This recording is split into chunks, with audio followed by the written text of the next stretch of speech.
Bienvenue.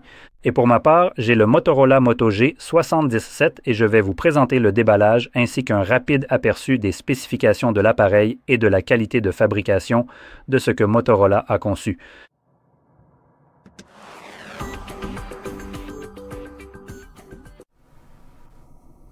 Bon, alors allons droit au but.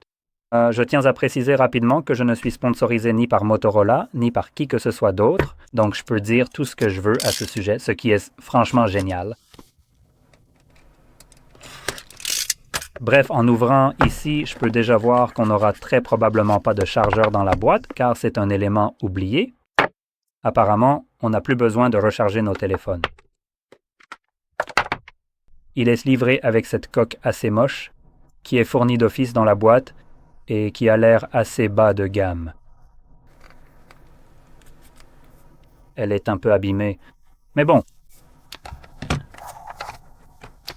Pour le moment, nous disposons tout de même d'un câble de recharge, ainsi que d'un petit outil métallique pour l'éjection de la carte SIM, et de quelques documents papier accompagnés de la garantie. Pour une entreprise qui tient tant à ne pas inclure de chargeur dans la boîte, elle gaspille sûrement du papier pour le dissimuler. Il y a un outil d'éjection de la carte SIM ici, alors que toutes les autres entreprises font simplement une fente et la glissent dedans, mais bon. J'imagine que ça sauve la planète en enlevant des arbres et, vous savez, en emballant un morceau de métal dans du papier. Bon, maintenant on va l'arracher. Et allumer l'appareil. Et retirons la coque pour pouvoir voir les bordures et la qualité de fabrication. D'accord. L'appareil présente donc des angles très, et je veux dire vraiment très arrondis, tout autour. Donc, vous allez probablement soit l'adorer, soit le détester. L'écran ici présent, mis à part les coins arrondis, mesure 6,78 pouces. C'est un écran AMOLED, 1 million de couleurs, un taux de rafraîchissement de 120 Hz et une luminosité maximale impressionnante de 5000 nits. Il offre une résolution de 1272 par 2772 pixels, avec un format d'image de 19,5 sur 9 et 450 pixels par pouce protégé par le noyau Gorilla Glass 7i niveau 4. Donc en général, l'écran ici est vraiment très bon. Donc rien de vraiment négatif à dire ici, à part peut-être le niveau de dureté. Le Gorilla Glass 7i est un peu en dessous, mais il s'agit plutôt d'un appareil abordable. Vous savez quoi? Je ne vais absolument pas me plaindre de tout ça. Le fait qu'il soit déjà équipé d'un écran AMOLED, d'un taux de rafraîchissement élevé et qu'il puisse apparemment devenir incroyablement lumineux. Je suis totalement pour. C'est déjà tout ce que je voudrais voir. Bref, passons aux appareils photo. Et ici, nous avons... Oh non, Motorola, qu'est-ce que vous faites? C'est quoi cette merde ici? Allez, vous aviez une seule mission. N'essayez pas de tromper vos clients en leur faisant croire que vous avez un triple module photo. Allez. Bref, ce n'est pas un vrai appareil photo. Je peux déjà le voir. Je n'ai même pas besoin de vérifier la fiche technique. Je vois bien qu'il n'y a pas d'objectif là-dedans. On dirait juste qu'il y en a un, pour tromper n'importe quel idiot qui penserait que c'est un appareil photo. Et Motorola est déjà là, tu sais, à se frotter les mains en espérant que tu vas dépenser de l'argent là-dedans, parce que tu crois avoir plus que ce que tu as réellement. Mais bref, ce qu'on a ici, c'est un capteur principal de 108 mégapixels, ouverture 1,7, capteur grand angle, et puis un maigre 8 mégapixels, ce serait ce 8 mégapixels juste ici, qui est un ultra grand angle de 119 degrés, avec une ouverture de 2,2. Et de toute façon, avec ces caméras, vous pouvez enregistrer des vidéos jusqu'en 1440p à 30 images par seconde, et en 1420p, vous pouvez même monter à 60. Donc c'est bien, ils atteignent enfin 60 maintenant. À l'avant, on a un capteur de 32 mégapixels dans un poinçon, comme vous pouvez le voir juste ici, et c'est aussi un capteur grand angle qui fait également du 1440p et du 1090p à 30 images par seconde. Donc pas de 60 images par seconde avec la caméra selfie, malheureusement. D'accord. Passons maintenant à l'intérieur de l'appareil. Donc, sous ce simili-cuir que j'ai juste ici, polymère de silicone, en gros un dos en plastique, c'est vraiment ce que c'est, ça imite juste le cuir.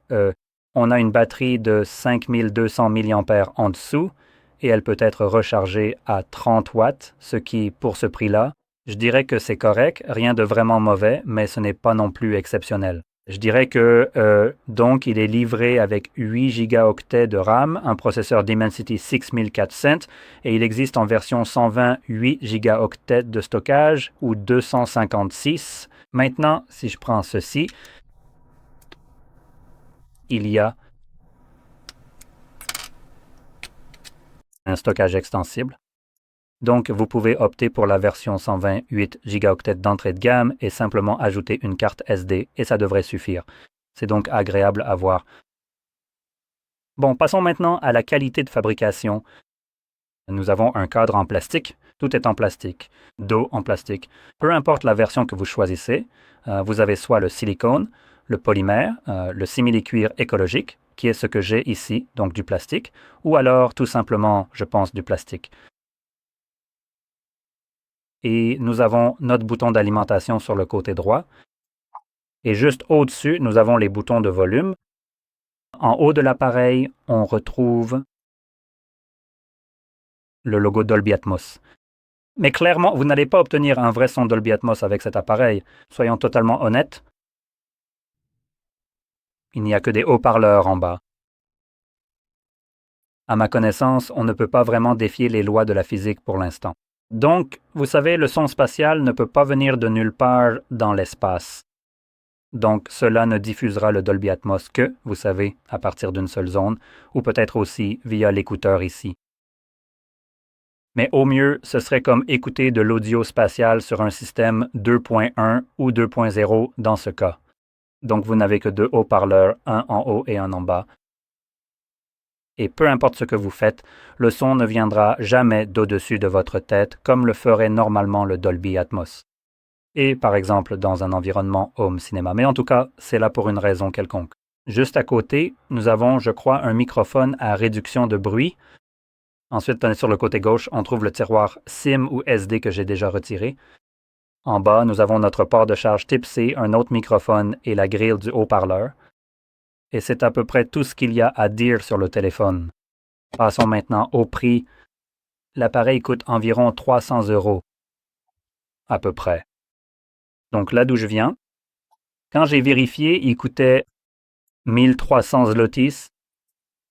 Donc c'est la devise que nous avons ici et ce n'est pas, vous savez, scandaleusement cher ou quoi que ce soit. C'est un prix correct. Il est aussi livré avec Android 16 et si je passe rapidement la configuration, vous le verrez. Motorola, bonjour. Voilà, Motorola fait partie de ces entreprises qui vous offrent vraiment le strict minimum en termes de fonctionnalité de leur système d'exploitation, parce que ce n'est pas vraiment leur système d'exploitation, c'est juste Android pur, ou aussi pur qu'ils peuvent se le permettre, si vous voyez ce que je veux dire, car techniquement, le vrai Android stock ne vient même plus aujourd'hui avec un composeur téléphonique à ma connaissance. Donc ici, il y a littéralement juste une pincée d'ajout Motorola dessus. Comme l'application Moto ici et quelques autres applications, ainsi que quelques fonctionnalités supplémentaires dans les paramètres. Donc on devrait avoir une sorte de... Où est-ce que c'était? Mince, je n'arrive pas à le trouver, mais je sais... Ah, voilà. Non, attends, ça c'est à propos de...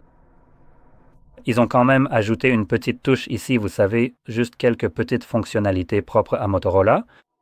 Mais dans l'ensemble, vous pouvez voir qu'il n'y a absolument aucun bloatware sur cet appareil.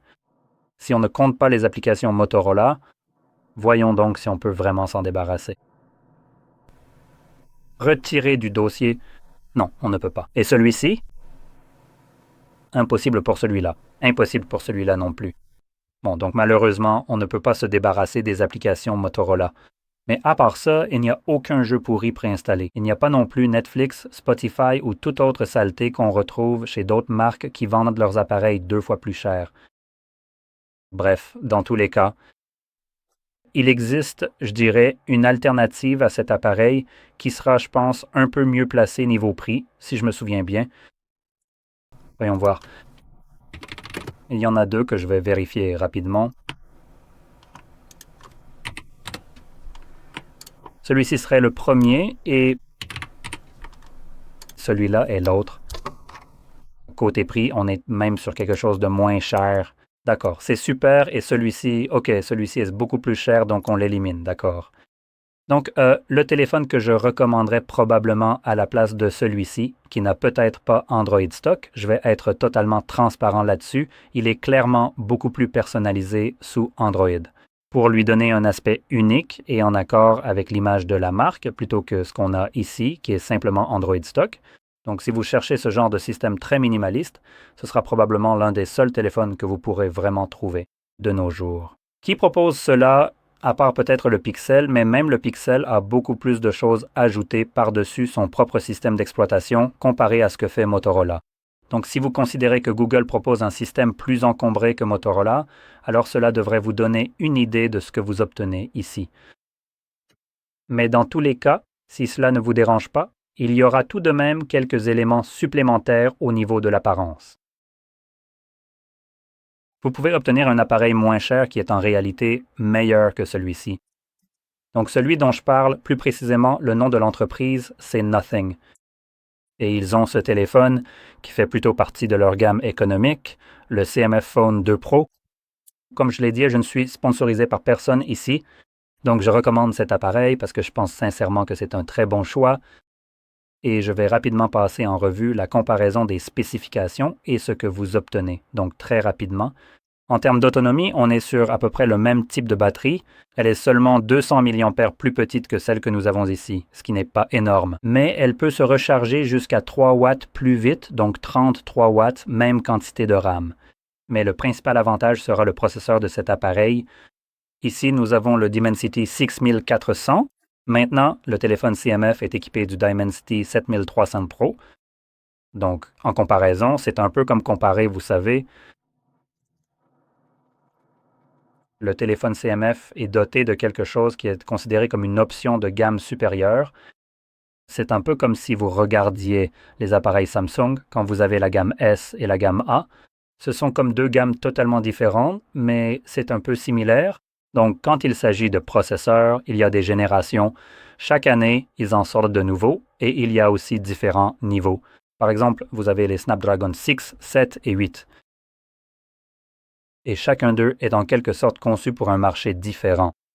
Donc évidemment, le 6 serait pour l'entrée de gamme, le 7 serait pour le milieu de gamme, et le 8 est le modèle phare, le plus haut de gamme. Et ici, Dimensity fait la même chose. La série 6 Sense, ou plutôt 6000, correspond à la gamme économique, tandis que la 7000 est plutôt une gamme supérieure. Donc en général, vous obtenez un processeur plus rapide. Maintenant, il y a une petite différence, je pense, car celui-ci a une version plus récente d'un processeur d'entrée de gamme, tandis que le téléphone CMF a une version de gamme supérieure d'un processeur qui, je crois, a maintenant environ 1 an. Mais vérifions rapidement. Donc, Dimensity 7300 Pro et 6400. D'accord, donc je vais comparer, mais pas la version Pro. Bon, ce côté c'est nul, laissez-moi où est-ce? Celui-ci. Toi? D'accord, celui-ci. J'en ai oublié 6. Bon, pour vous donner rapidement des chiffres sur ce que nous recherchons en termes de pourcentage, par rapport à la référence N22, nous visons 51% de plomb. Pour la version non professionnelle de ce processeur, le 7300, donc même pas la version professionnelle, et cela se compare précisément à ceci, processeur ici. Maintenant, la raison pour laquelle je parle de la version non pro, c'est parce que c'est un peu ce qui est en jeu. Google constate que, pour une raison quelconque, il y a un bug mental et essaie de trouver les versions pro des choses, comme vous savez les versions overclockées. Mais juste pour préciser, la version pro sera un tout petit peu plus rapide. Honnêtement, ce n'est pas une grande différence. Il n'y aura qu'1 ou 2% de plus entre la version pro et la non pro. Donc honnêtement, ces chiffres ici seront déjà très proches de ce que le modèle CMF peut faire de toute façon. Mais ça, c'était juste le benchmark N2-210. Maintenant, sur Geekbench 6, le score single core vous donne une avance de 31%, tandis que le multicore vous donne une avance de 40%. Donc, c'est évidemment une amélioration assez significative des performances par rapport à ce que nous avons, ce qui représente en général environ 40% de plus. Non. J'essaie rapidement de vérifier s'il y a autre chose que je peux trouver, mais je ne peux pas. Mais en général, ce sera un meilleur processeur. Maintenant, une autre chose dans laquelle il sera clairement meilleur, et je n'ai même pas besoin de vérifier, c'est les performances en jeu. Si vous voulez jouer sur votre téléphone, alors le modèle haut de gamme, qui n'est pas le Dimensity 7300, sera bien meilleur en termes de performance brute en jeu par rapport à ce que nous avons ici. Donc encore une fois, ce sera probablement une meilleure option pour vous. La qualité est similaire, tout en plastique comme ici, et pour les appareils photo, c'est un atout. Il a deux capteurs 50 MP grand angle et téléobjectif, et un ultra grand angle 80 MP. Il filme en 1080p à 120 IPS et en 4K à 30 IPS. Le selfie fait du 1080p à 30 IPS avec 16 MP. Celui-ci a plus de mégapixels et filme en 1440p en selfie, mais les caméras arrière du CMF restent meilleures. Donc ce sont probablement certains des aspects les plus remarquables. Côté affichage, on retrouve à peu près la même chose avec. La seule différence, c'est que le téléphone CMF a un taux de rafraîchissement tactile plus élevé. Donc lorsque vous faites défiler, il essaie de rafraîchir l'écran beaucoup plus rapidement et plus fréquemment pour vérifier s'il y a eu un quelconque changement. Mais en réalité, cela n'aura pas vraiment beaucoup d'importance. Et aussi, il utilise du verre Panda, qui a un niveau de dureté 5 au lieu de 4 pour celui-ci. Donc, il aurait supposément un écran un peu plus résistant. Donc, un peu plus résistant aux rayures. Voilà donc tous les aspects vraiment remarquables qui me feraient probablement recommander le téléphone CMF plutôt que celui-ci. Sauf si vous tenez vraiment à cette expérience Android très épurée que propose Motorola. Si ce n'est pas le cas et que vous voulez simplement un meilleur rapport qualité-prix, un téléphone qui est un peu, voire nettement meilleur, alors peut-être que ce téléphone CMF serait une option bien plus intéressante pour vous, surtout en ce qui concerne les performances de l'appareil photo et du processeur. Les deux sont en gros sur vous voyez, une catégorie différente de ce que nous avons ici. Quoi qu'il en soit, cela étant dit, j'espère que vous avez trouvé cela très utile et si c'est le cas, n'oubliez pas de liker, de vous abonner et merci d'avoir regardé.